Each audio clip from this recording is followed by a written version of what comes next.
Hello, I'm reacting to Trump's biggest failure by Kraut, so yeah, let's get into the video. As close to you, there is a prison, and in that prison, a business transaction.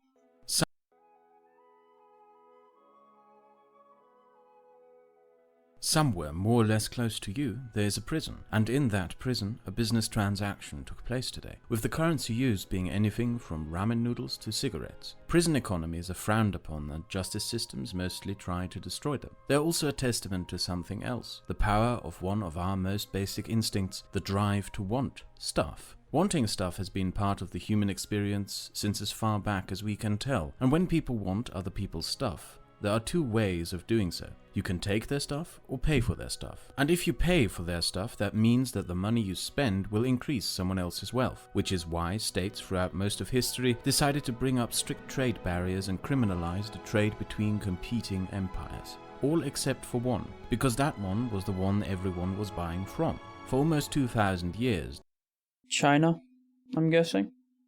The world revolved around China, and all those empires, kingdoms, and republics that banned trade amongst themselves. Oh, the Qing dynasty.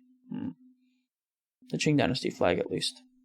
All traded with China. In Europe, the Middle East, and America, our understanding of history is dominated by this hemisphere of the world, with an emphasis on the last 200 years. However, you gain a lot of insight by viewing human history from a Eurasian perspective, specifically the geopolitical. Yeah, true.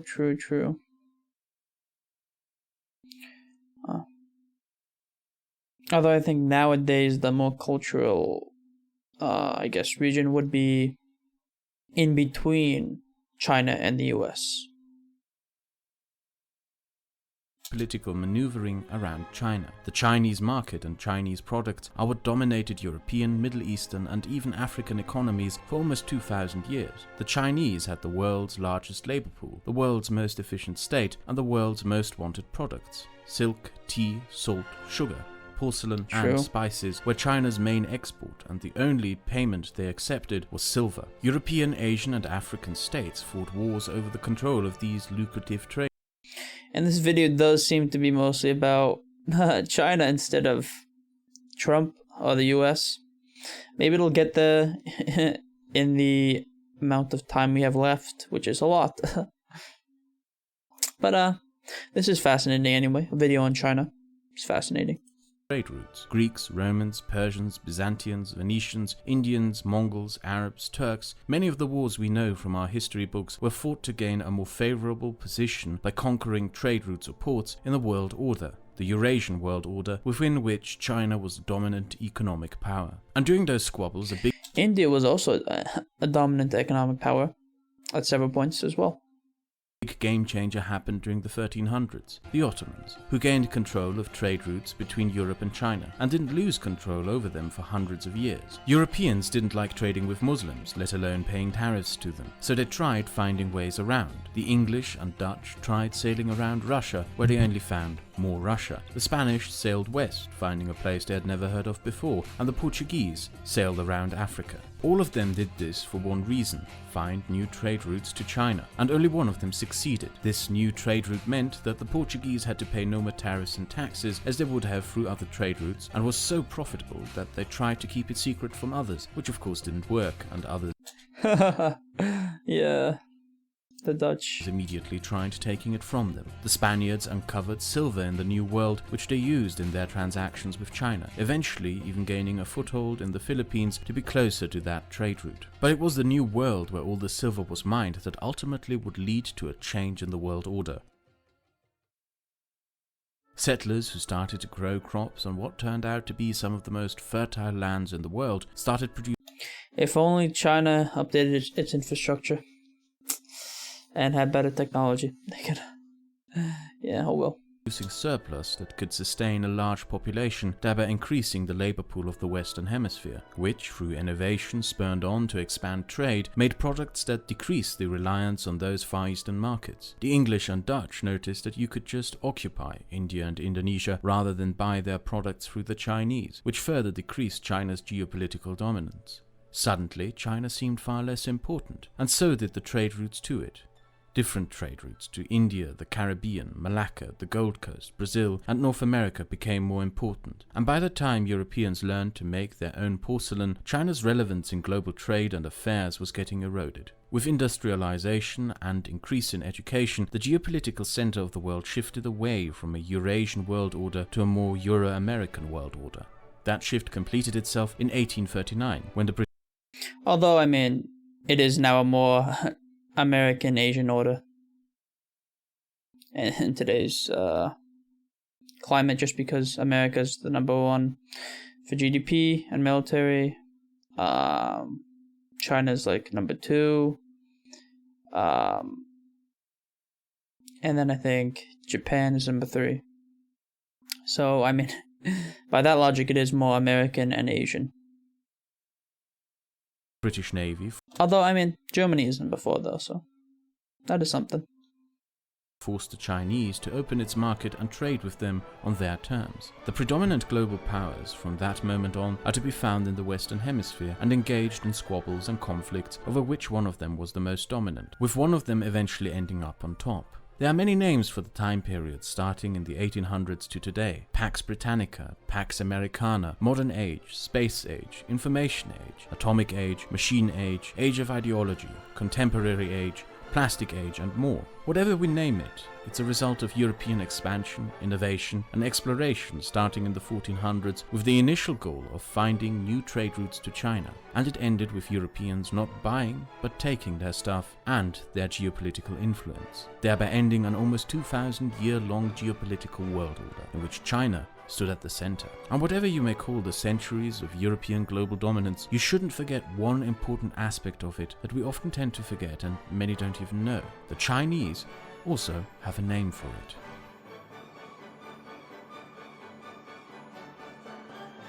That makes sense.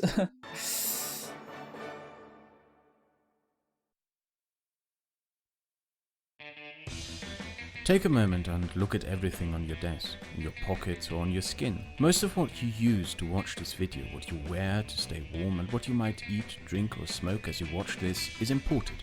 This is so normal to us that it never really stands out to us. Drinking Spanish wine with Brazilian grapes to complement the taste of Italian cheese is to wear a shirt made in Turkey with cotton produced in India. You might then share this video with an app produced by an American on a phone assembled in China of plastic parts made of Saudi oil in a German chemical plant, powered by batteries made of lithium mined in Chile and functioning due to various microchips made of aluminium mined from Australia, cobalt from the Congo, Russian nickel and Chilean copper. Our modern consumer existence is, however, only a recent reality, and we can put an exact date on when it came to be.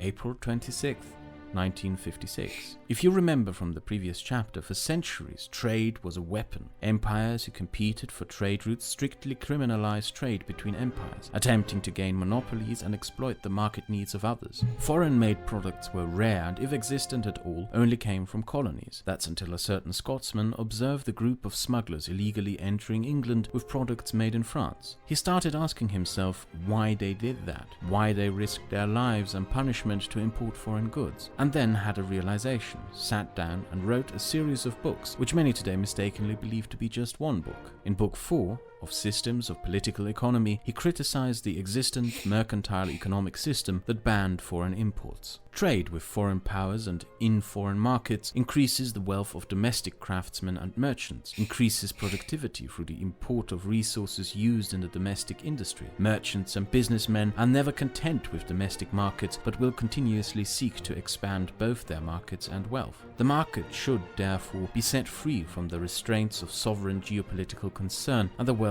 the manufacturers and merchants acquire will increase the wealth of the nation. His works were well received, but Britain clung on to a closed colonial preferential trading system. The Dutch embraced his ideas, but nowhere were his ideas as widely accepted, studied, and implemented as in the New World. The American nation that was violently birthed from a British tax dispute grew in productivity through its ever-increasing labor pool, gradually over the course of a century changing the economic balance of the world and increasing its own dominance. And the core tenet of that ever-increasing economic power was an urge to sell what that ever-increasing labor pool produced to as many as possible. The Americans did so by breaking down trade barriers. by force, negotiation, or forceful negotiation. Central America, South America, Japan, Caribbean, Philippines, China. Where other empires went to war to take other people's stuff, the Americans went to war to sell their stuff. American Century or Pax Americana makes a lot of sense. And their biggest triumph came when European imperial ambitions flared up so high they burnt themselves to the ground. A condition for American entry into that war was the disbandment of all colonial preferential trading systems. Oh yeah, and America pretty much had to rebuild Western Europe. 1945 was the year of a global American triumph that would allow it to use its massive labor pool to sell its products to markets far and wide. There was, however, a problem. The structures of limited economic systems had ingrained themselves within the logistics of whatever global trade had existed until then. Shipping was a tedious process in which everything from ready-made machines, grain, cars and coal was tightly packed into the hull of a ship. Entire harbour industries and networks developed around this process, and the loading of a ship could take up to a week, until the 26th of April 1956, when the Ideal X set sail across the Atlantic. This doesn't look very special. It is an old converted World War II Liberty ship. What made it special was its cargo, containers. The previous year, the American businessman Malcolm McLean, frustrated with the immense difficulties of loading and unloading goods on ships, trucks and trains, came up with the idea of a standard measure metal box. Specific for trade, unified international dimensions and easy to transport. The Americans would not adopt the metric system, but they certainly knew how to use it. This invention and the 20... Yeah, makes sense. I mean, the container, the cargo box, the container box, I don't know what to really call it. Yeah, it was a damn good invention, especially in this context when you can simplify the process. Yeah, that makes sense. 26th of April 1956 are dates that will go down in human history of similar significance as the invention of the printing press. It completely revolutionized global trade. Suddenly, everything could be transported quickly, efficiently, at low cost across the entire world. America's goods fueled consumer... Wait, what are those called again?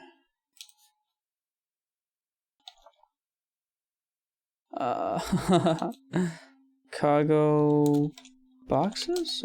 Containment ships? I'm not sure.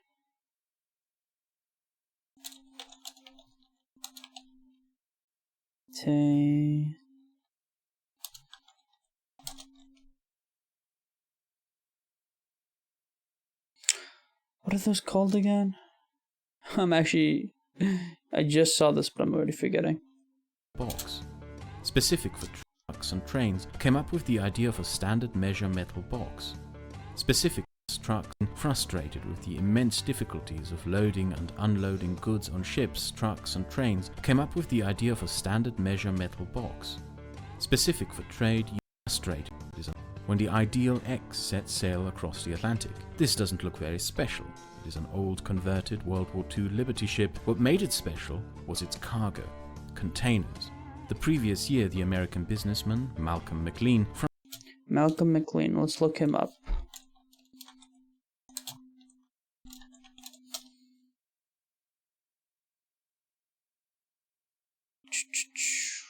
Okay, so... Malcolm McLean was an American businessman. He was a transport entrepreneur who developed the modern intermodal shipping container. Oh, shipping container, that's what it's called, yep.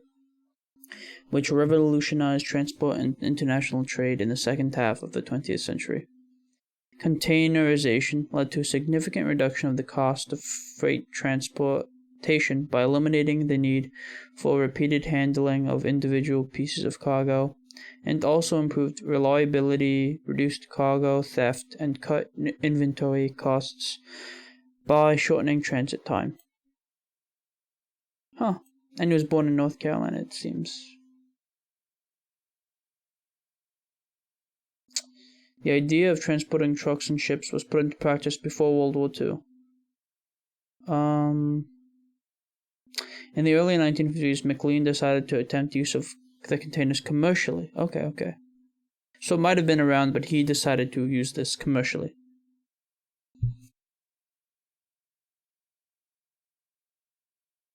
Huh. Oh, okay. So McLean secured a bank loan for $22 million, and in January 1956, bought two World War II tankers, which he converted to carry containers on and under deck. Okay. Anyway, that's damn interesting. So you can thank Malcolm McLean for revolutionizing shipping and trade all over the world. Damn. Let's get back to the video. Frustrated with Sorry for that long detour. the immense difficulties of loading and unloading goods on ships, trucks, and trains, came up with the idea of a standard measure metal box, specific for trade, unified international dimensions, and easy to transport. The Americans would not adopt the metric system, but they certainly knew how to use it. This invention, and the 26th of April 1956, are dates that will go down in human history of similar significance as the invention of the printing press. It completely revolutionized global trade. Suddenly, everything could be transported quickly, efficiently, at low cost across the entire world. America's goods fueled consumer economies around the world. American industry could cheaply and compactly import anything from bananas to metals needed in industry. An intricate network of interdependent markets developed that created our modern world. But the Americans also quickly learned something else. Germans make damn good cars, so do the Japanese and the Koreans. Mexican labor was cheaper than Michigan labor. Swiss banks were better at hiding financial misdeeds than Wall Street firms. French medical devices are excellent. The German chemical industry efficient. Chilean miners produce more copper at less of a cost. The global free market the Americans championed meant that in this global economy, the winners were determined by innovation and labor cost. And for the most part, despite all difficulties, it still worked out for them. For a time. Yeah, they kind of gave up the domestic industry, which is unfortunate. They should have held on and somewhat kickstarted their own domestic industry. But a lot of that was given up, especially along the Rust Belt, like this region right over here. This sort of region of the US, like over here, right? This is kind of known as the Rust Belt. And so this region kind of gave up the auto manufacturing. And so it fell into kind of, disrepair and became a lot poorer. A lot more poor. Because before they were producing a lot of things for the US. This was like this is where a lot of the domestic industry was in the US. But it got kind of cut down, and a lot of this was changed to go to China instead. China, Japan, Germany. A lot of those auto manufacturing jobs moved there. So we lost them in the US, kinda. Which is unfortunate. But yeah. And Detroit, Michigan, for example. They had to declare bankruptcy because they got poor after the US lost the auto manufacturing, pretty much. Unfortunate, Because across the ocean, the Chinese were internationally isolated and busy trying to achieve communism through a famine.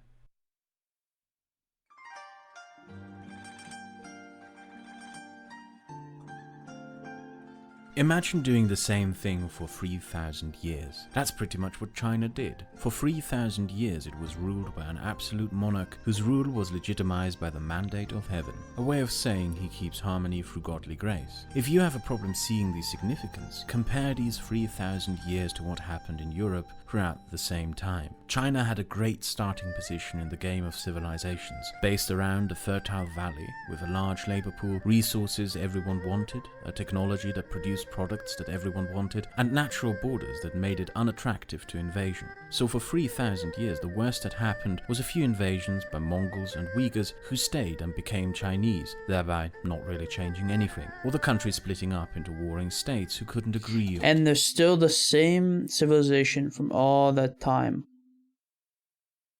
There's no Romans anymore, but the Chinese still exist. Who should be emperor? Overall, it was a comfortable situation to be in, and that's where China's problems began. Too comfortable, yeah. Not enough innovation and competition like Europe had. You know? It was too comfortable. Maybe America needed some competition. Yeah. Maybe not. Maybe you don't need that in the modern day if you just innovate well enough at home. And maybe the competition for the US could come from the States competing.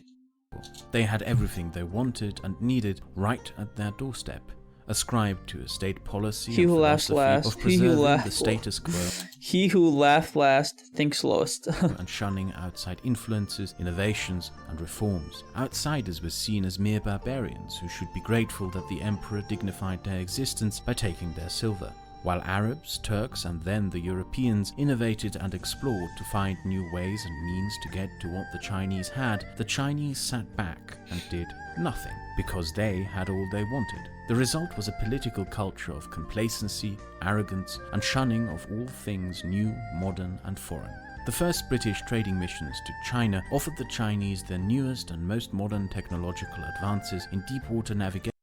Although, I guess besides, since the Romans don't exist, the Chinese still exist, but also the Persians still exist.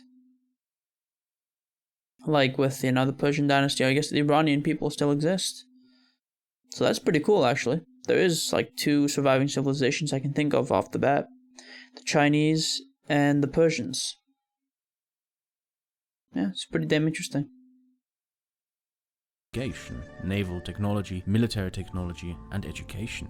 And the Chinese rejected their offer in Latin, because that was the Yeah, rejecting technology, bad decision, China. China should have accepted more modern technology and updated, like Japan.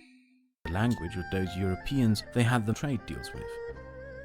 It's kind of funny. The fact that the Romans had using that old language. I don't know if this is true, but it's funny. stopped existing over 1,000 years ago didn't matter to them in their cultural mindset. To them, the British were the same barbarians as the Romans. Those technologies were just barbarian trinkets, and the British should be grateful that the emperor would take their silver for a few tea leaves. Because from the perspective of an 18th century Chinese official, the only thing that had continuity and merit was the Chinese Empire and its heavenly mandate, which had existed for thousands of years. Compared to that, who are those British, with their ships, modern muskets, modern army, compared to 3,000 years of imperial continuity? The end of the world order.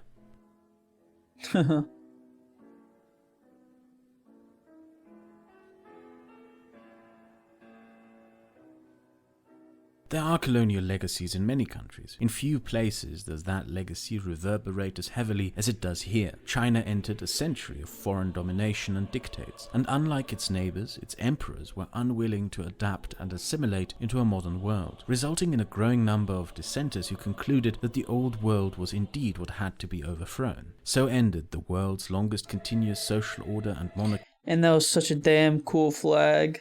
When China formed its first republic in If only the US supported this. 1911.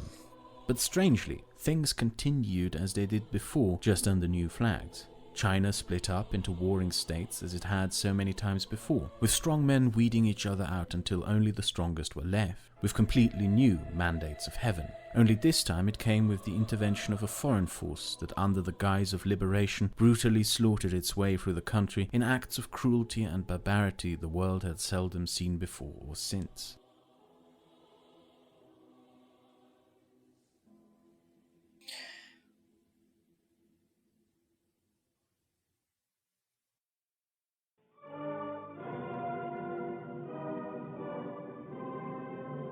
And if you don't know about Non-King, maybe look it up.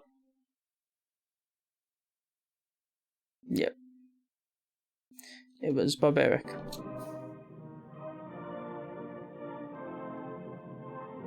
What China ended up with in the end was a mandate of heaven written by a German to establish heaven on earth. And it tried to do so by adopting the same disdain for outsiders that the empire it replaced had, and by starving its people.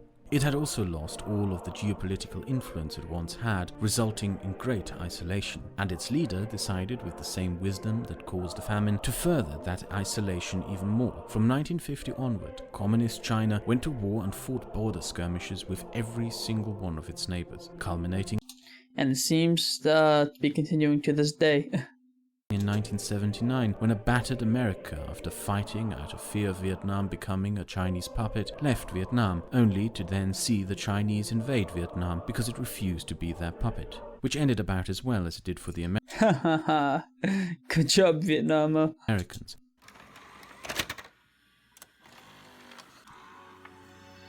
We should have just let the Vietnamese maybe do what they wanted.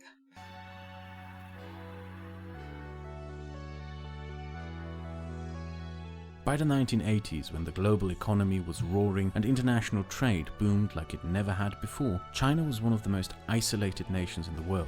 Before Nixon's visit, it had more in common with North Korea than any other country, a nation of indoctrinated, almost starving peasants in boiler suits, reciting the texts of the dear leader at every opportune moment. When China entered an era of economic restructuring under Deng Xiaoping, it did so not as a geopolitical move, certainly not to amass the wealth and power it has now, but a move out of desperation to break free from international isolation. China had lost many things throughout the last decades.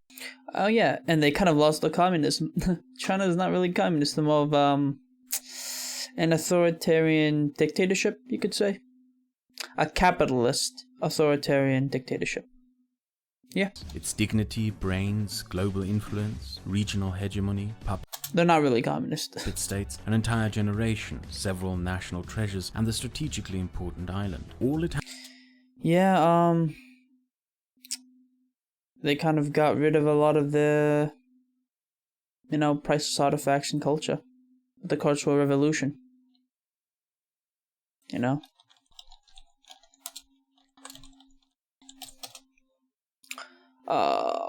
The Cultural Revolution was, formerly the Great Proletarian Cultural Revolution, was a violent socio-political purge movement in China from 1966 until 1976, launched by Mao Zedong, chairman of the Communist Party of China. Its stated goal was to preserve Chinese communism by purging remnants of capitalist and traditional elements from Chinese society, and to reimpose Mao Zedong thought as the dominant ideology of the CPC.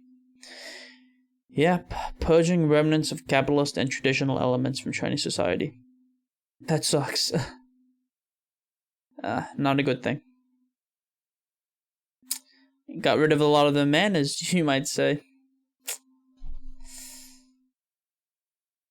Had to show for it was a second-hand, ramshack Soviet nuclear weapons program. But it had still one very valuable asset, the world's largest labor pool. Just as in the Soviet Union, the Chinese economy was stagnant and dysfunctional by the 1970s. Unlike the Soviet Union, the Chinese Communist Party realized that continuing as if all was alright was a recipe for disaster. Therefore, it introduced an economic reform program. First, they broke up the collectivized farms and gave the land back to the people. India also has a large labor pool. Maybe they could use it effectively. Although with, authoritarianism, you can kind of use it more effectively in some ways. But I'm not saying authoritarianism is a good thing though. Anyway, but India does have a large labor pool. Hopefully it utilizes that effectively and more effectively in the future. Peasants. Communism would no longer be achieved through a famine. Then they permitted private enterprise and foreign investment. China was to be turned into the world's factory for plastic rubbish. The small independent peasants generated a reliable food supply, whilst more and more companies moved production of cheap plastic products to China. By the late 1980s, government price controls were abolished, allowing people to sell produce and products at prices determined by the market. State industries were privatized, and the Shanghai Stock Exchange was reopened for the first. I think India was just trying to sell products by market price as well. Just recently with that protest, with the farming protest in India. Let's see.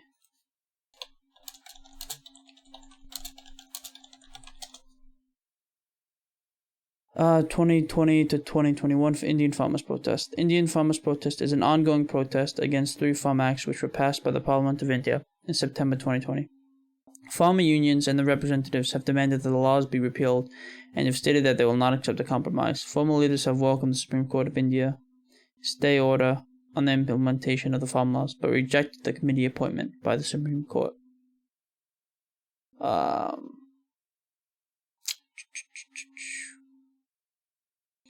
The acts, often called the Farm Bills, have been described as anti-farmer laws by many farmer unions. And politicians from the opposition also say would leave farmers at the mercy of corporates. The farmers have also demanded the creation of minimum support price to ensure that corporates cannot control the prices.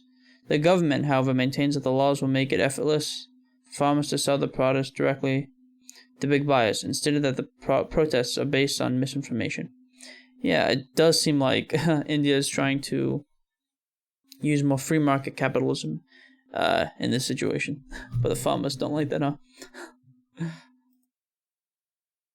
Time in 40 years. The Chinese were now for the first time in decades themselves invested in a private economy. Political liberalization was attempted but resulted in a series of events that the government insists never happened. And large economic liberalization didn't occur. Yeah, look up Tiananmen Square massacre. Until the 2000s, when the army was forced to give up its businesses, Mao's large welfare state was cut down, and large-scale privatization made 50% of China's economy private. This point, at around 2005, is when our story in our lifetimes begins.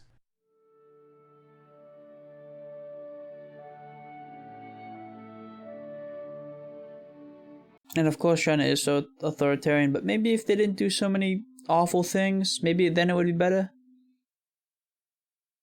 Like a enlightened ruler, enlightened nobility. The scale and size of China's economic growth left most of the world baffled and bewildered. For decades under American leadership, a policy of market liberalization had been championed in what Reagan championed as a capitalist offensive. It was believed that open markets, free trade, and individual prosperity and wealth would bring freedom and democracy. The tyrannical regimes only need to open their economies to free trade, and the resulting middle class would hasten the downfall of the regime by demanding political freedoms. Reagan was wrong. The world found itself Well, I mean, they very much did try. The people very much did try. Confronted with authoritarian capitalism instead. And even though some analysts believe this to be a new phenomenon, the truth of the matter is that authoritarian free... I mean, you have Singapore in there, and they are sort of a bit authoritarian, you could say, maybe, but it's very enlightened, I would say. And you know, I mean, now it's still, I mean, it is democratic still, so better than these other countries, I would say. Analysts believe this to be a new phenomenon. The truth of the matter is that authoritarian free market nations have existed throughout history, and most authoritarian regimes collapse through And they do somewhat well sometimes. Revolutions led by the impoverished are not a middle class demanding political privileges. It would be wrong, though, to see China as a simple authoritarian capitalist state, or to conclude that it no longer is a communist country. The years of the most exponential economic growth coincided with the return of more conservative communist forces into power under Hu Jintao. He tightened the single-party control of the state, stopped privatization, created a system of national champions in which state-owned industry and their managers earned massive bonuses if they could run businesses that successfully competed with private enterprise. Communist power is not merely exercised from within the Politburo, but stretches from the... I mean, even still, it's not true communism anyway, because true communism does not exist. It would just be socialist. So, I mean, in the end, China's not communist. They are a capitalist, authoritarian dictatorship. You know, capitalist authoritarian state, if anything, so, yeah. Chat in the streets, social media chat rooms, to decisions made in the boardrooms of corporations who have to toe to the Communist Party line. Because here is an uncomfortable truth that we are only just starting to realize. China's economic growth blinded us. It prevented us from seeing how its society developed, and what it developed into, and how.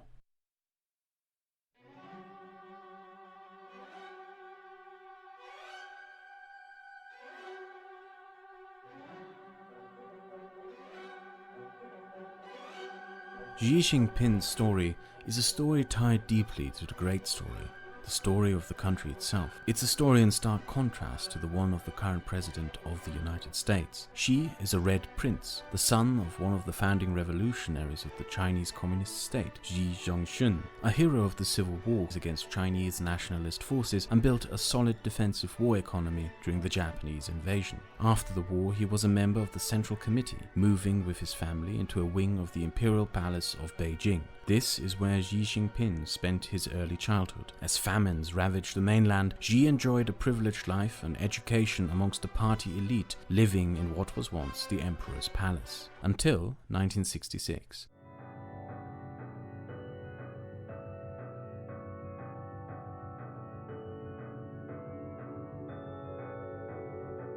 When the Cultural Revolution swept the land, the Xi family lost everything. His father was publicly denounced as a reactionary, imprisoned and forced through humiliating rituals of self-deprecation and public humiliation. The family, like most other high-ranking communist officials, were forced out of the inner circles of power, and the son was stripped from his father and the privileges he once had. Xi had a choice: denounce his own father or risk ostracization and even death. Xi chose to denounce his father and was clustered into a re-education system in which he had to constantly recite Mao and denounce his own family over and over and over again.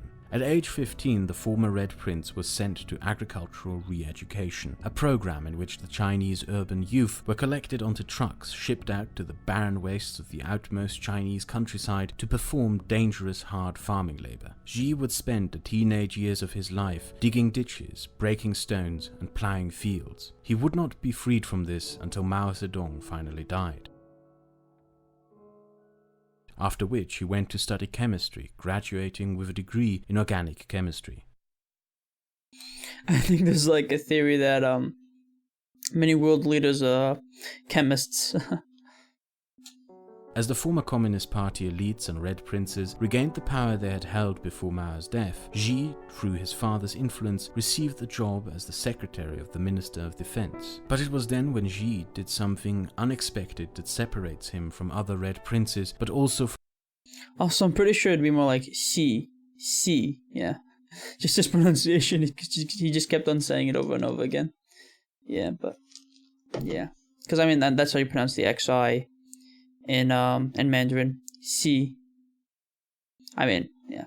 From other world leaders. He refused to play the game of his father's political influence and decided not to take advantage of family ties as other Red Princes had.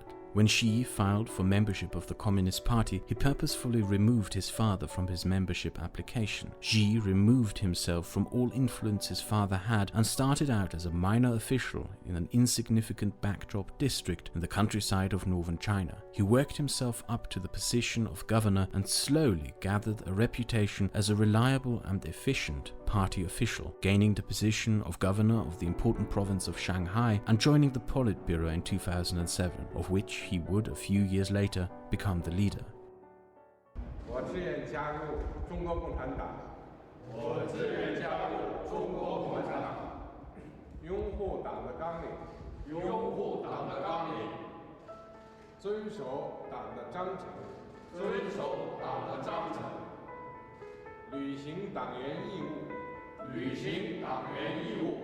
Xi is in many ways what Trump falsely claims to be, a child of privilege who on purpose removed himself from that influence to build his own success.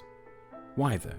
Because Mao's Cultural Revolution had left a deep mark on the man. Where others sought to regain powerful positions of the past, Xi believed that the Maoist critique of party cliques had a truth to it. The idea that an official could rise to power through family ties and that an almost hereditary system of governments in a communist state could establish itself was something Xi heavily disliked. Only those who proved themselves the most capable and loyal to the communist cause should be those to lead.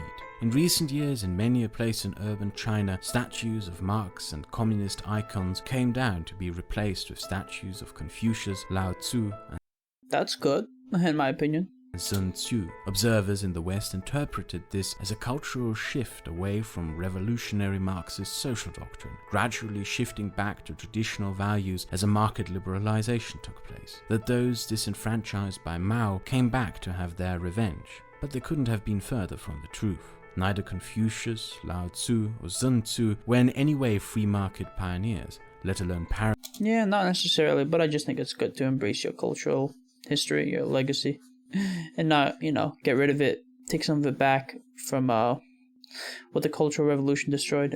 arrogance of democracy, but the founding philosophers of a social conservative Chinese imperial doctrine of the preservation of a status quo. Oh, those philosophers were definitely socially conservative, yeah.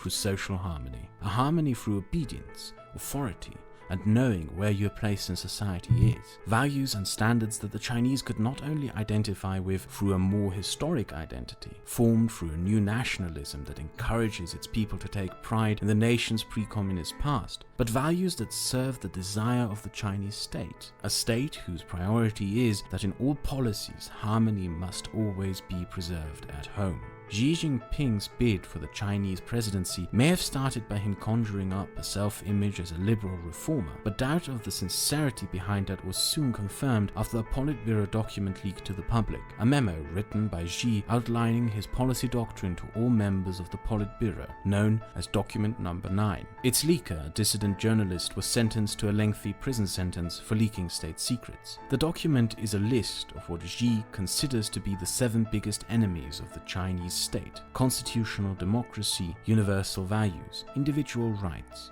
economic liberalism, free and independent journalism, the spreading of historic truths about Mao Zedong and communist crimes, and the critiquing of Chinese socialism. Xi's vision of China is one of a society in order and prosperity, obedient to its leadership. This is a country in which the public shamings of the Cultural Revolution are still alive, with exhibitions in town halls showing and shaming condemned people. A country in which posting the wrong thing on social media can get you not only a prison sentence, but to be publicly shamed on national television. 我本身就是一个喜欢炫耀，然后有爱慕虚荣的一个小女孩的性格。 This is a country in which the president is welcomed by the news staff like a boss or colleague rather than being questioned. This is a country with a surveillance system never before seen in human history in terms of how deep it can stare into the private lives of its citizens. And the economic growth blinded many to see through the growing profits to realize that the society behind it was still very much an authoritarian communist state. Modern China merely ascribes to a more pragmatic communism than other entities. It doesn't wish to end up like North Korea, so it engages in international organizations and diplomacy. It doesn't want to end up like the Soviet Union, so it partially liberalized its markets. But Xi's China also seeks to legitimize its regime by attempting to tie it to the larger history and story of China. A history it once shunned has been made vogue, and figures once denounced have been resurrected as nationalist heroes of an independent China. But most crucially to Xi and Xi's main mission and agenda is to rebuild the geopolitical power that this past empire once had. Key to that is a largely unknown politician, Xi's chief foreign policy advisor, Wang Huning, who formulated Xi's foreign policy doctrine of prosperity through authority, known as the Chinese Dream.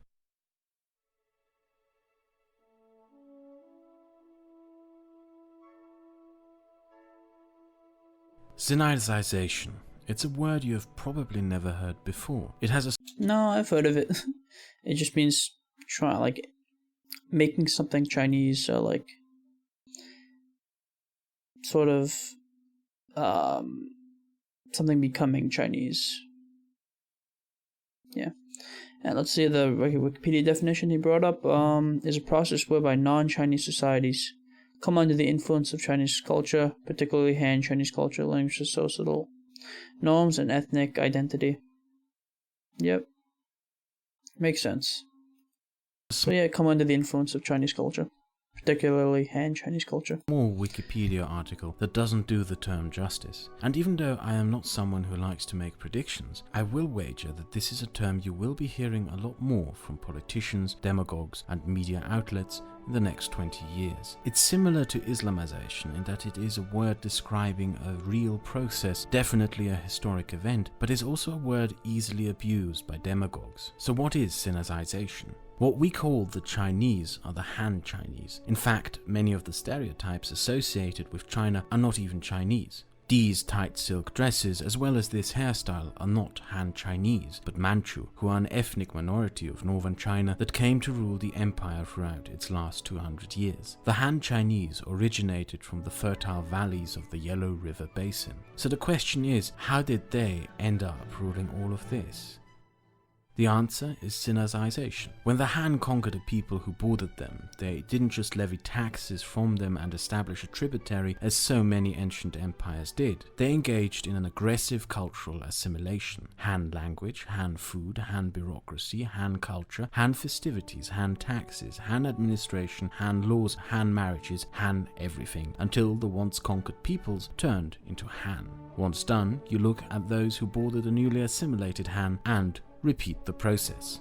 Throughout thousands of years, a small kingdom at the basin of the Yellow River stretched its influence out from the deserts of Central Asia to the Himalayas to the steppes of Mongolia to the jungles of Southeast Asia. From Turkic horsemen, Russian migrants, Koreans, and Vietnamese ethnic groups, the Han assimilated them all into one empire under one language and culture. Only a few ethnic enclaves remain, mostly in the outer borderlands of the barren steppes of Inner Mongolia, the isolated villages of the Himalayas, the Gobi deserts, small communities, or in towns hidden in the labyrinthian plateaus of southern China. To give you an idea of how effective this process is, the indigenous people of what we now know as Taiwan were Austronesians, dark-skinned, boat-faring communities of fishermen and warriors who originated from Madagascar. True, yeah. And they went to Southeast Asia.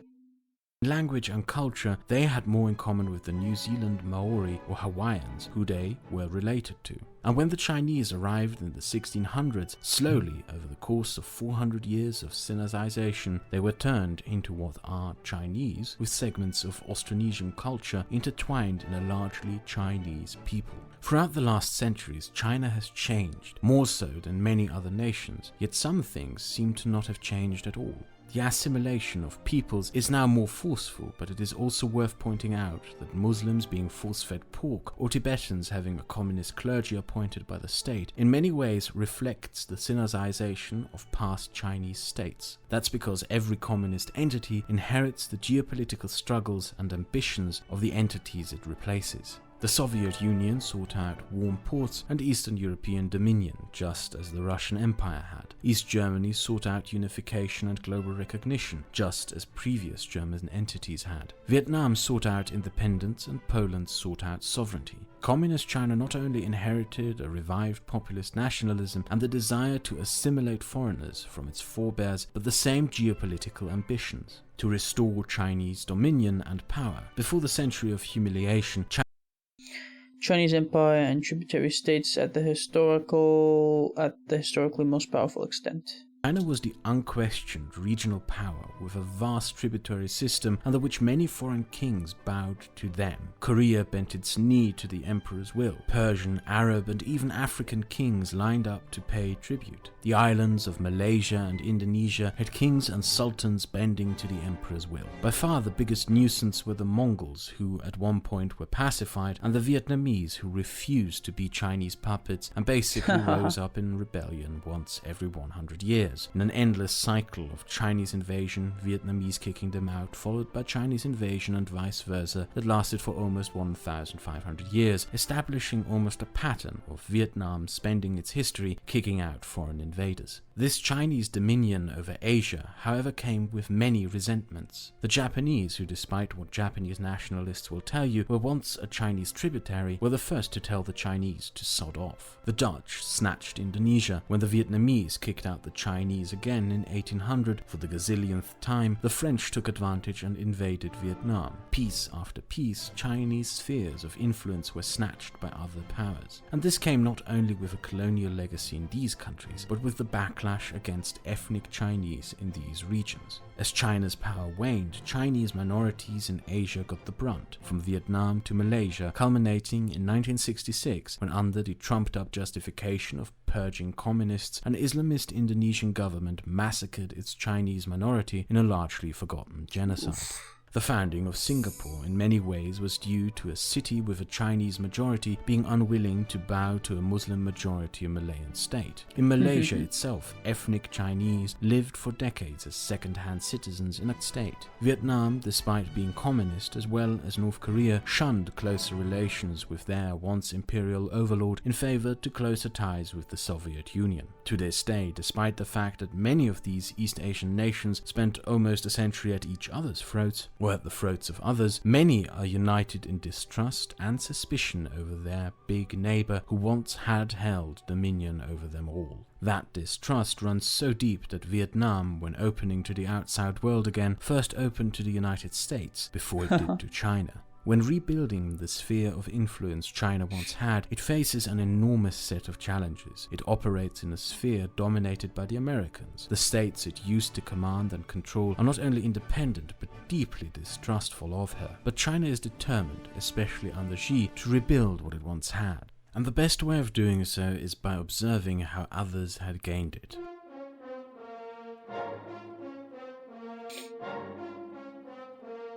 In the 1850s, the Chinese economy collapsed. The reason was that its market was flooded with cheap products manufactured and imported from Europe and North America. Chinese manufacturers simply couldn't compete, giving foreign producers and countries power over the Chinese economy. Can we turn this concept around on its head?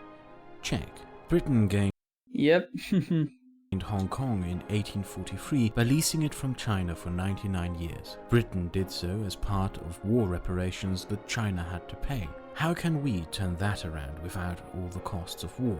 The Chinese dream policy of Xi Jinping built a large system of loans in which countries that had trouble receiving loans from Western financial institutions due to instability and the authoritarian nature of their regime could easily receive such. Countries like Sri Lanka. Sri Lanka went through a decades-long civil war with many a human rights violation, ethnic cleansings and other horrible deeds that made it unwelcome to many Western creditors. Sri Lanka, however, also happens to sit on a linchpin of the global economy. Shipping between the Middle East, Africa, Europe and Asia goes through Sri Lanka. Sri Lanka took a large loan to build a deep-water harbour to take part in global trade and profit from its geographically beneficial location. However, Sri Lanka couldn't pay that loan back to its creditors, who were the Chinese government, to which the Chinese had a simple solution: just lease us this port for 99 years. Now China owns and controls a port at one of the world's most important locations with workers exclusively Chinese. Sri Lankan workers protested, but the Sri Lankan police were ordered to crack down. This process repeated itself throughout many a country.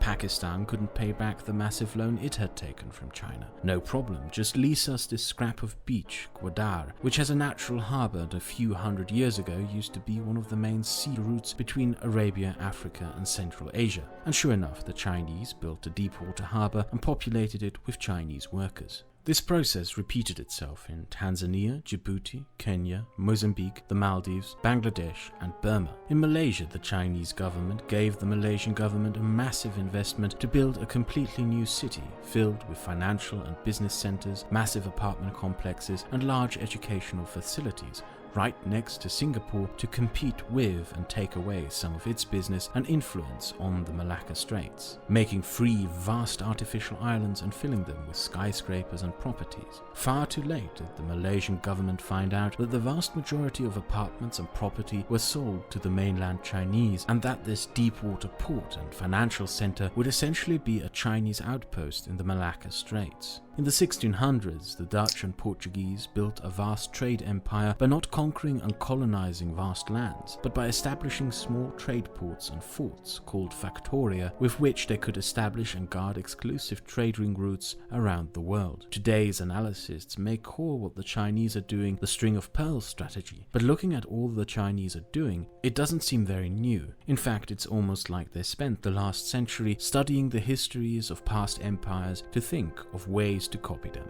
And what is going on here is very obvious. It's a Chinese attempt to gain control over the trade networks of the Indian and East Asian Oceans. What is less obvious is what you don't see when you connect the dots. Not a single path leads to India. Far from just a mere economic power play, this geopolitical initiative seeks to isolate its main continental rival from the global trade networks that are being established. In Papua New Guinea, China is building a railroad network. Fiji and Timor-Leste all leased ports to the Chinese.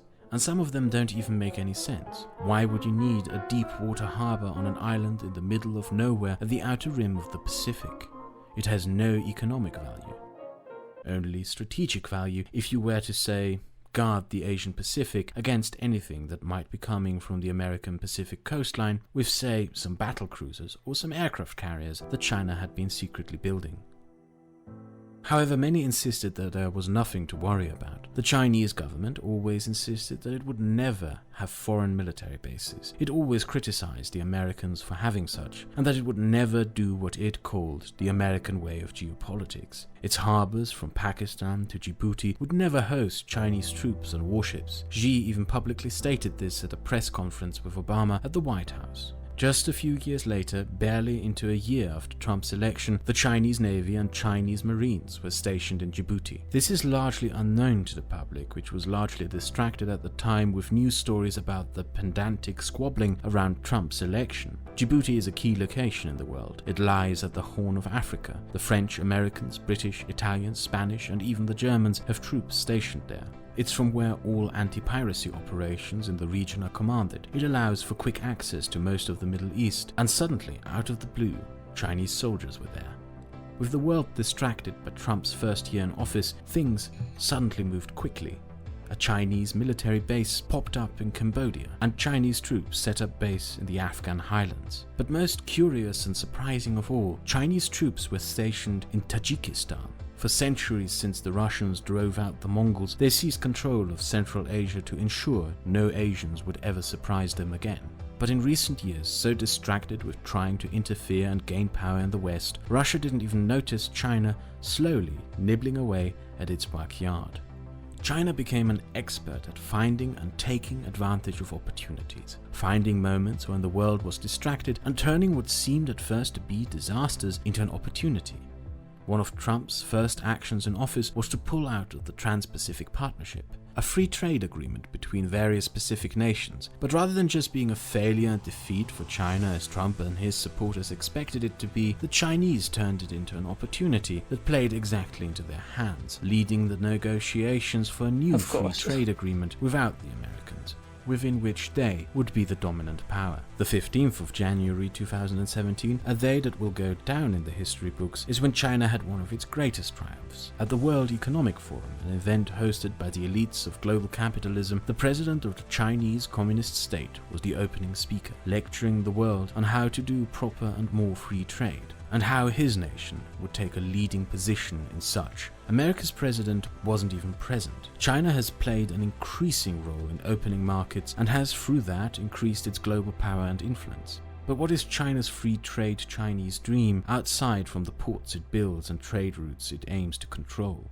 Africa has for decades been a continent plagued by stagnant economies and lack of commerce. The reason for this is to be found in the sheer enormity of barriers set up by individual countries. Only 17% of trade by African countries is done with other African countries. Take for example Cameroon. Moving goods from Cameroon to its neighbor Chad, a one-day truck trip of 600 miles, costs 6 times as much as moving goods from Cameroon over 7,500 miles to Hong Kong. The tariffs, regulations and taxes in place were created in a post-colonial era by nationalist and socialist African leaders to create national economic self-sufficiency, but in the end crippled many African economies. Incidentally, African countries that have recently done well are also the ones that did away with these archaic restrictions. And this is where China saw an opportunity for its free trade concept that in the end isn't all that free. 非洲辽阔的森林，这些萌芽在遥远土地的树木，大多数会成为中国人的产品。而超过40%的非洲木材是出口到中国的。中国已成为非洲最大的贸易伙伴。作为中国雄心勃勃的一带一路倡议的一部分，支持非洲的基础建设和相关领域的发展，必定将加强中非经济关系，改善贸易，尤其是在自然资源领域。这是利好的消息。resources in exchange for infrastructure, consume in exchange for education. China's move into Africa was predominantly to create one thing above all, a source of material to make products and to create new markets to which to sell these products. Africa is to be a new Chinese outlet market, to buy Chinese goods, but not for China to necessarily buy any African manufactured goods. This is the concept China wishes to implement throughout its sphere of influence. Everyone should line up to buy Chinese goods and work to be able to buy those goods. And in the end, there is nothing new about it. It's almost like a return to the old pre-American world order. A trading bloc, and crucially for this trading bloc, it is unified by one thing: the authoritarian rulers of their states. The Chinese want to sell to these countries far more than just phones for consumer economies. What do these Venezuelan riot police, Kenyan troops in Somalia, Ecuadorian police, and Sudanese soldiers all have in common?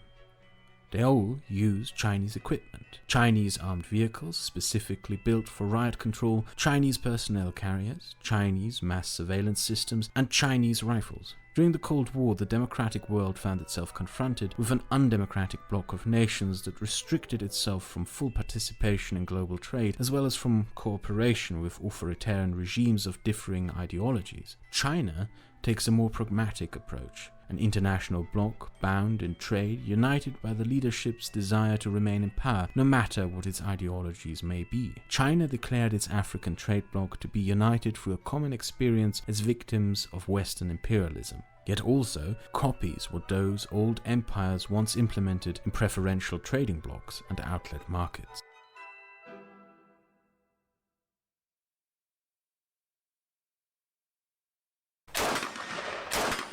Those pesky democracies. Liking this rifle. You have probably seen this rifle even before this video. It's the standard issue Chinese army assault rifle, the Type 95. It's an okay rifle by all accounts, and one thing that makes it really great is that it's incredibly cheap to make and therefore to sell. It's so cheap in fact that if it were to be on sale on the world's biggest private firearm market, it is estimated most American firearm owners would get one. But it isn't, and won't be for a while. After the way the Chinese government behaved during an event that the Chinese government denies ever happened, the administration of Bush 41 banned all Chinese manufactured weapons from sale in the United States. That's A ban kind of good, every single I would president think. since has upheld. The same way the Americans found themselves confronted with the problem that some free market countries are not free, China found itself confronted with the problem of free market countries that are free. And those free countries might limit their trade based on how your unfree government may behave. They are accountable to the public through democracy and law. The public in such countries might not approve of business with dictatorships or backdoor dealings with them. So, what do you do with these pesky democracies? Luckily, right around the corner, there's a testing ground. Big, far from other democracies and their attention, a place ideal to test things, such as prison colony systems, nuclear weapons, or just to deport the Irish to. Ideal to test how the Chinese dream would go with democracy. If you pick up one of the Chinese school books that millions of children across China are educated with, you will find within it what the Chinese state thinks of parliamentary democracy.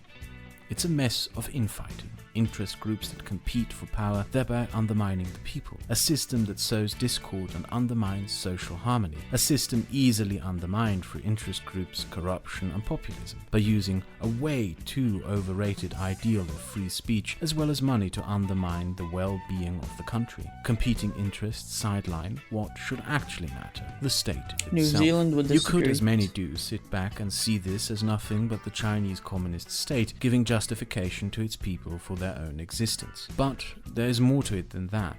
It's party program and not a lie. It's how the Politburo, its soldiers, its bureaucrats and its diplomats see the democracies of the world. What democratic societies value as their strengths, China sees as their inherent most vulnerable weaknesses. Weaknesses to be exploited. And the mining boom was the perfect launching pad to start off. Coal mined in Australia and sold to China created Australian jobs dependent on the Chinese market. It formed the backbone of ever greater business ties. From coal to milk to aluminium to beef, a third of all Australian exports are by now shipped to China. Suddenly, Chinese billionaires with ties to the Communist Party appeared, investing into Australian business, donating to candidates, and seeking ever closer ties into the inner circles of Australian governance. A strew of Australian politicians were forced to resign after taking large donations or just outright bribes from wealthy Chinese individuals with close ties to the Beijing Politburo.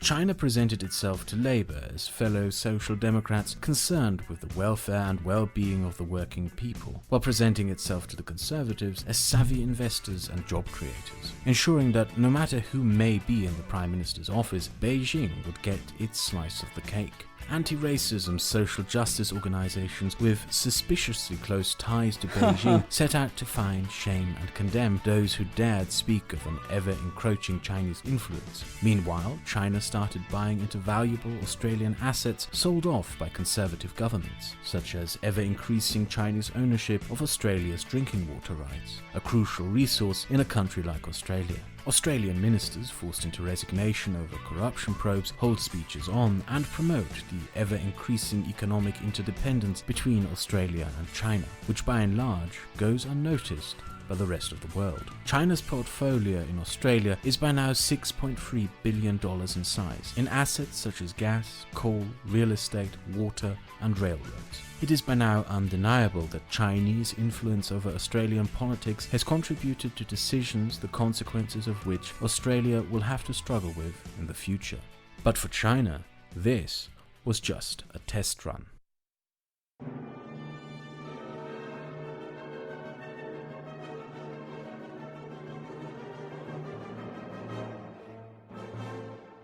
The concept of Europe is a phrase referring to Europe before the First World War, a delicate balance of powers amongst competing nations attempting to grow their influence without upsetting the balance to such an extent that others would come down on them.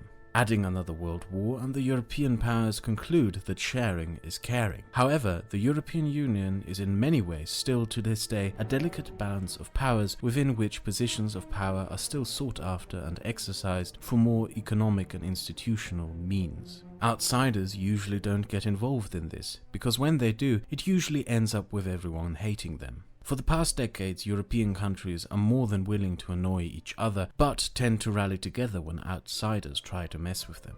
However, in recent years, that balance shifted dramatically. The euro crisis and recession put Germany in a position of power, upsetting European balances of power, bailing out heavily indebted countries and forcing strict austerity measures upon them. Measures that in Greece, more than anywhere else, caused social discord, resentments, poverty, and political instability and restructuring. The French, heavily suspicious of any German gain in power, attempted for years to build new alliances of Mediterranean nations in an attempt to create a counterbalance to ever-increasing German power, with weird inner European organizations that mostly failed due to the lack of financial, economic, and political credit to back any of this up. But someone else watched all this and saw opportunity. Piraeus is a harbour in southern Greece, about 6 miles from Athens. The harbour and shipbuilding industry was once the lifeblood of the Greek economy throughout the 70s and 80s. Little of it remained after the country's economic collapse. When China rolled in to buy the port of Piraeus from a left-wing government, there were some eyebrows raised, but little protest. The Chinese promised and worked on making Piraeus the largest Mediterranean and eventually European harbour. Connected with Chinese-built railroads throughout the Balkans, the intention is to make Piraeus the destination of all goods transported from Asia to Europe. Sparked by this, China went on a barely noticed shopping tour. Genoa, Marseille, Valencia, Bilbao, Nantes, Le Havre, Dunkirk, Antwerp, Bruges, ports bought by Chinese groups across the European coastline. By 2018, 10% of all European harbours were controlled by China. Agricultural, logistics, and technology firms were bought up in Switzerland, including China's biggest foreign asset, the agricultural giant Syngenta, acquired for $43 billion. Major Chinese shopping tours were undertaken in Portugal and France, such as the Chinese microchip manufacturer Lincent. Where corporations once feared Chinese corporate espionage, China now just buys them. But no country was as eager to sell off as many of its assets as possible to the Chinese as the British, even setting up its own British investment fund to manage and promote the sale of British business and assets to the Chinese, run by the former British Prime Minister David Cameron. By and large, Chinese money goes into buying real estate and into the UK's energy sector, the intention being to build Chinese nuclear power plants for the UK in the near future.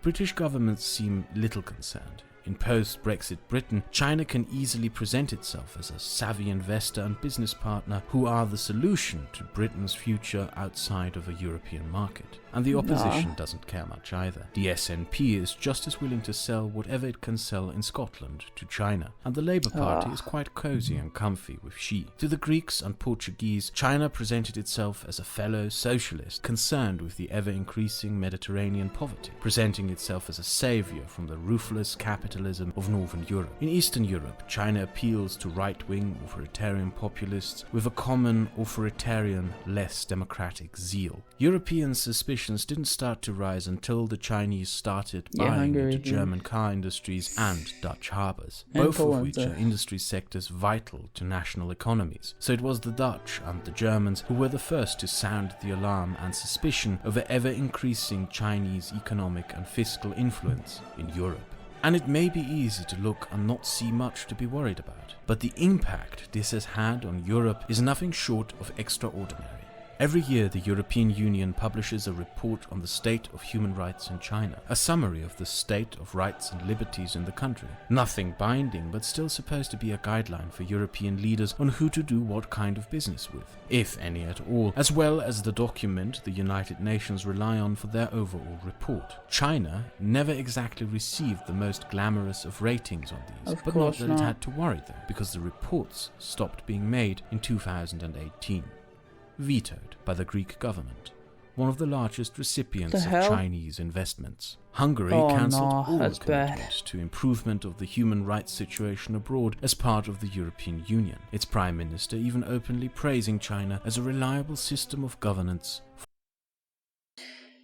Oh no, that's bad. for the future. The former French Prime Minister, Jean-Pierre Raffarin, openly argues that with an increasingly volatile United States, Europe's future is to abandon its alliance with the United States for deeper ties with China. In June 2017, when the French president proposed a law that would bar foreign investors from buying up and taking over strategically important European industries and businesses and protect European workers from foreign practices, his proposal, backed by almost all of the European left, was vetoed. Of course, it was vetoed by those Greece and Portugal or something, or maybe Hungary or Poland. By the socialist Prime Minister of Portugal, who openly told the French president that it was China who had saved Portugal during the crisis, and therefore Portugal will protect China in Europe. You might find these examples to be too small to care about, which they are not. But even if you don't see the significance in the policies, they represent something extraordinary, the danger of which cannot be understated.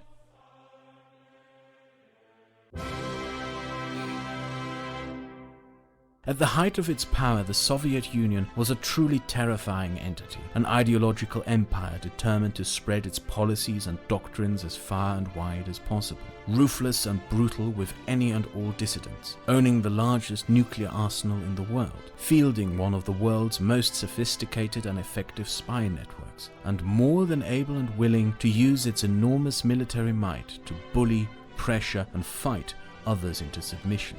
But the only thing... Damn cool anthem though. Russia does have a damn cool anthem.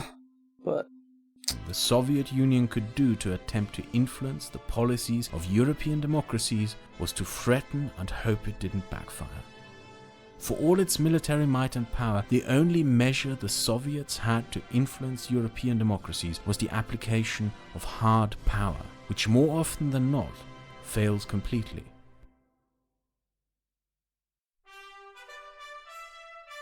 But soft power, yeah. China accomplished something the Soviets couldn't even dream of. Soft power. China is in Europe's democratic process. It's in interest groups, in economic and financial ties, and can influence the policies of European democracies from inside. It can sway political decisions in its favor, silence critique with mere finance, push for agendas in cabinets that go in its favors, and all of it without force, in ways that would have made the KGB turn red and green with envy. The architect of it, a man barely anyone knows, who you see at every state visit of the Chinese president, every major political Chinese event, and always close to the president.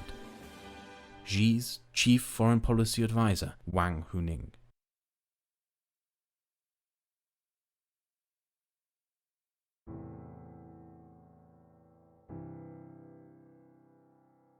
The developments described in this video have taken place throughout the past 4 years, and what none of them even illustrate is the increasing brazenness with which China acts. In late 2015, bookstore owners who sold books critical of the Chinese president and government in Hong Kong were kidnapped, dragged off to the mainland of China, and forced into making confessions to sedition, which they retracted once they were free. The brazenness with which China had acted caused a stir throughout Hong Kong. The resulting protest waves last to this day. China doesn't even bother hiding the massive redeployment of troops around the protests in Hong Kong, doing so while the world watches, and memories of those events the government keeps denying are still somewhat fresh. The number of political prisoners has increased by the hundreds or thousands, set up to be mocked and ridiculed in a legal framework that made public shaming part of the justice system. Millions of minorities are arrested to be forcefully culturally assimilated in camps out in the borderlands. The militarization of the South China Sea, which was done with extraordinary speed, transforming little reefs into air bases, the sudden speed with which China set up foreign army and navy bases, and the build-up of the Chinese armed forces itself, which by now has reached the capacity of the French army, an army that many analysts agree is built not just for protection of the Chinese mainland, but for foreign intervention. China has not acted so aggressively on the international stage since the days of Mao, and most of the world doesn't even seem to notice. China, in fact, seems to rely on that. A world distracted by a clownish American president gave it ample opportunity to go out and expand its influence in ways nobody predicted. And the way Trump engaged China is only... So is this Trump's biggest failure, distracting the world from China? Almost comedic. China.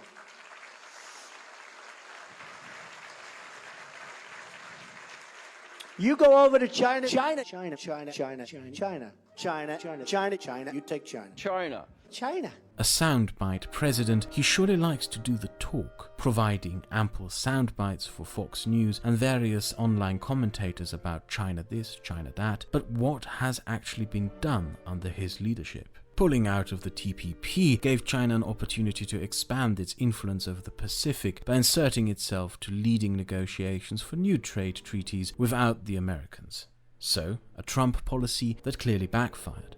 The Trump policy most celebrated by his supporters are the tariffs on Chinese goods. Exporting made in China to the United States became more expensive. So, what do you think happened next?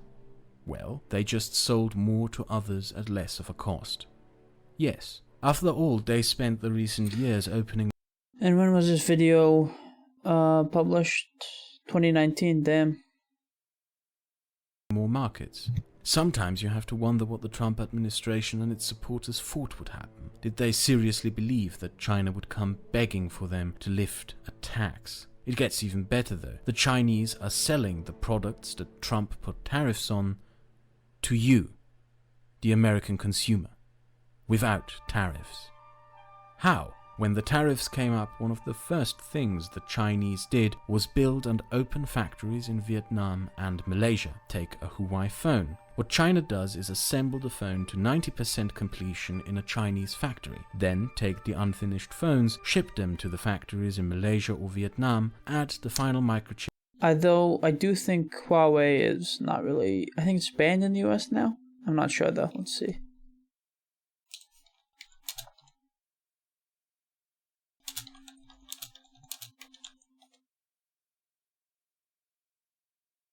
At the end of 2018, the United States forbid the federal government from doing business with Huawei.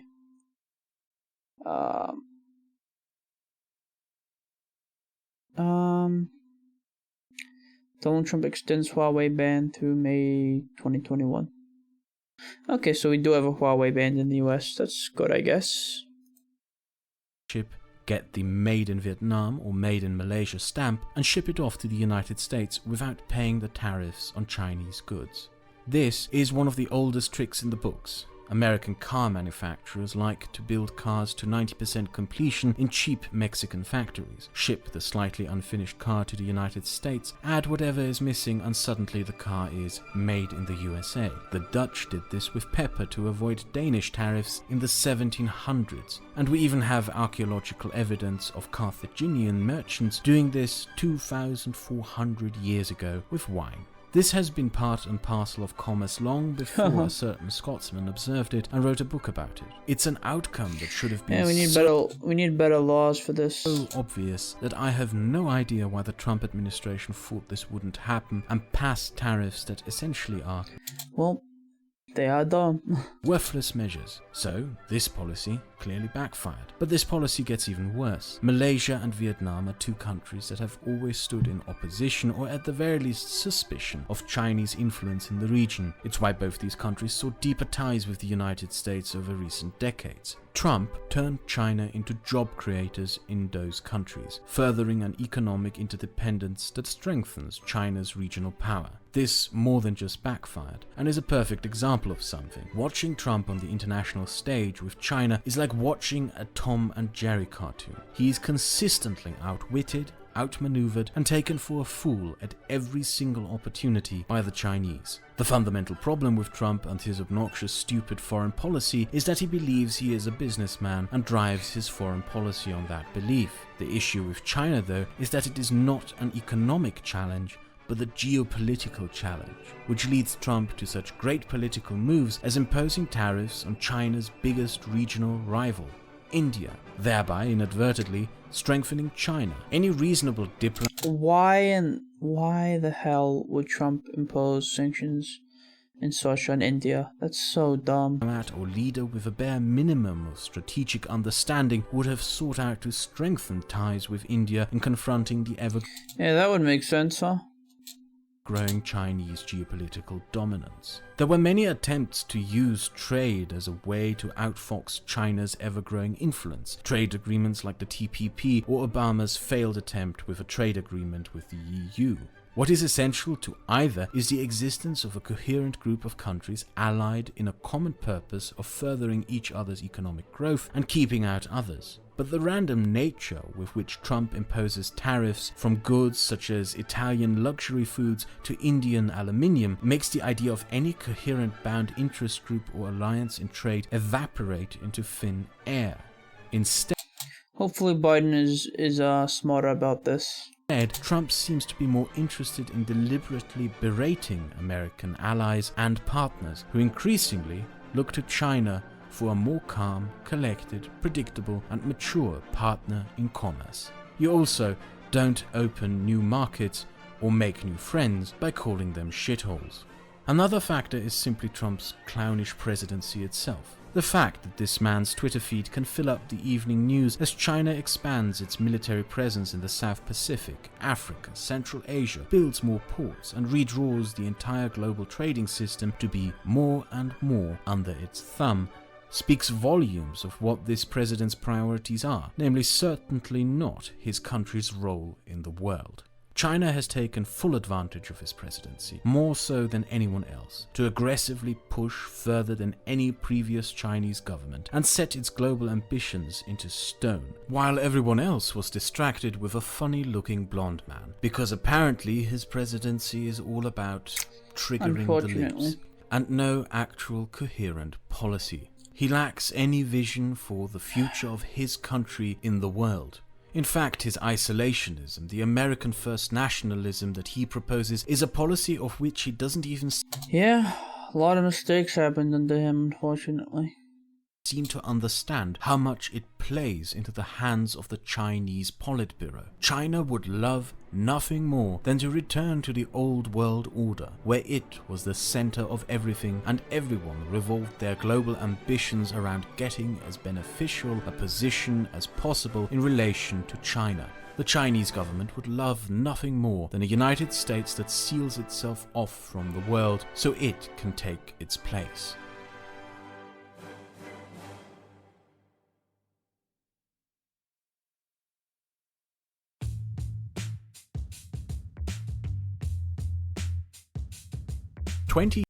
Although the Chinese population is declining, so that is something America will likely maintain its hegemony and its, powerful position, just because China is facing a population loss, years from now, we will find ourselves in the midst of a new Cold War. A Cold War that will be nothing like the last one, where simple limitations on trade crippled a communist bloc terminally, because it was hell-bent on ideology and refused to give up on catastrophic economic concepts. We will find ourselves instead confronted with a bloc of unfree nations united merely by authoritarian nature. A set of states willing to engage in business. A communist power for which pragmatic victories are more important than ideological stubbornness. An effective leadership of efficient, ruthless and strategically minded leaders determined to make the best out of every opportunity that presents itself.